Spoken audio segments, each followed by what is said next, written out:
I'm today in Sundarban. This is my third day. Yes, this is my third day. I'm in Sundarban, and Sundarban is really Sundar. This is the Pukur. These are the fields. These are the plantation and scanty houses. Very few houses around here. This is indeed a very beautiful place, and it's almost like a heaven. I would say I can call it a heaven, like God's own place, God's own dwelling. You know what I love about this place is the smell. Where in our early days, when we were small, we could feel the smell of trees, plants, and the cow dung, the vegetation, and so on and so forth. We could see the butterflies moving, birds moving, the animals and the cows moving around. It was looking so beautiful. This is how it is, the heaven right here.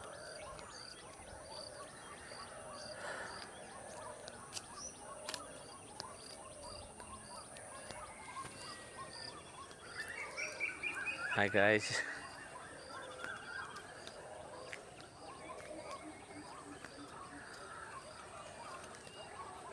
Think for yourself, what are you doing with the nature which is around you? Are you taking care of it? Or are you destroying it? Remember one thing, when you take care, God will take care of you.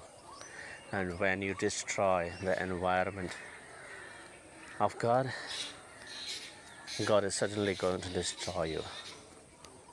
In what way? How? You will know it when you are getting destroyed. Maybe today you feel that, yes, I make a lot of money. You can think about, you can make a lot of properties for yourself, but think how you're doing all these properties for yourself, how you're doing this money for yourself.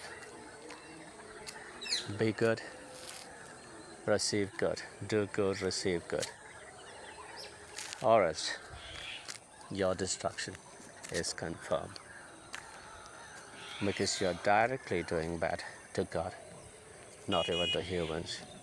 For humans, yes, that what is illegal, it is wrong, but when you destroy the illegalities of one person, you should be destroying the illegality of every person. Be the same. Be the same to everybody, and that's how you will be blessed. But when you destroy somebody and you keep safe the others who has done the same mistake of illegality, then definitely you'll not be blessed. Thank you.